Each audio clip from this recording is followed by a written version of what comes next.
And Paul, earnestly beholding the council, said, Men and brethren, I have lived in all good conscience before God until this day. And the high priest Ananias commanded them that stood by him to smite him on the mouth. Then said Paul unto him, God shall smite thee, thou whited wall, for sittest thou to judge me after the law, and commandest me to be smitten contrary to the law? And they that stood by said, Revellest thou God's high priest? Then said Paul, I wist not, brethren, that he was the high priest, for it is written, Thou shalt not speak evil of the ruler of thy people.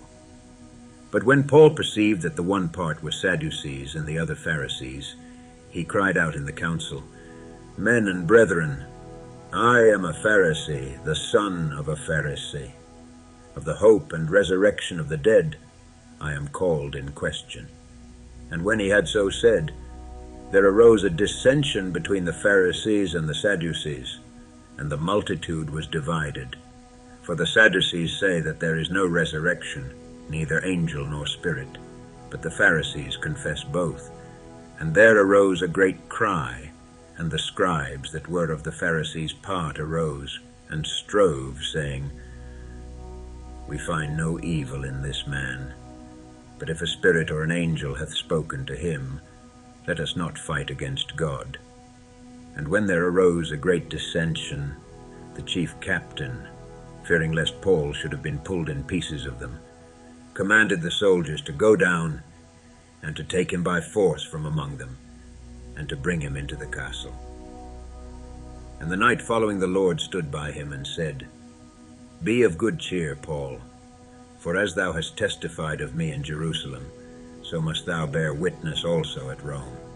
And when it was day, certain of the Jews banded together, and bound themselves under a curse, saying that they would neither eat nor drink till they had killed Paul. And they were more than 40 which had made this conspiracy. And they came to the chief priests and elders, and said, We have bound ourselves under a great curse, that we will eat nothing until we have slain Paul. Now therefore ye with the council signify to the chief captain that he bring him down unto you tomorrow, as though ye would inquire something more perfectly concerning him. And we, or ever he come near, are ready to kill him. And when Paul's sister's son heard of their lying in wait, he went and entered into the castle, and told Paul. Then Paul called one of the centurions unto him, and said, Bring this young man unto the chief captain, for he hath a certain thing to tell him. So he took him and brought him to the chief captain, and said, Paul, the prisoner, called me unto him, and prayed me to bring this young man unto thee, who hath something to say unto thee. Then the chief captain took him by the hand, and went with him aside privately, and asked him, What is that thou hast to tell me?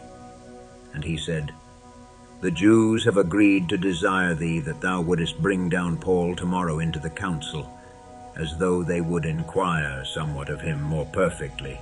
But do not thou yield unto them, for there lie in wait for him of them more than 40 men, which have bound themselves with an oath that they will neither eat nor drink till they have killed him. And now are they ready, looking for a promise from thee. So the chief captain then let the young man depart, and charged him, See thou tell no man that thou hast showed these things to me. And he called unto him 2 centurions, saying, Make ready 200 soldiers to go to Caesarea, and horsemen 70, and spearmen 200 at the 3rd hour of the night, and provide them beasts, that they may set Paul on, and bring him safe unto Felix the governor. And he wrote a letter after this manner, Claudius Lysias unto the most excellent governor, Felix sendeth greeting. This man was taken of the Jews, and should have been killed of them. Then came I with an army, and rescued him, having understood that he was a Roman. And when I would have known the cause wherefore they accused him, I brought him forth into their council, whom I perceived to be accused of questions of their law, but to have nothing laid to his charge worthy of death or of bonds. And when it was told me how that the Jews laid wait for the man, I sent straightway to thee, and gave commandment to his accusers also, to say before thee what they had against him. Farewell. Then the soldiers, as it was commanded them, took Paul and brought him by night to Antipatris.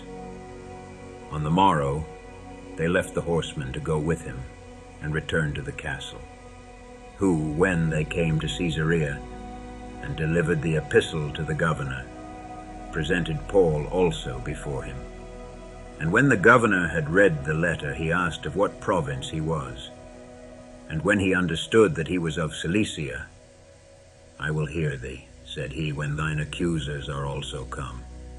And he commanded him to be kept in Herod's judgment hall.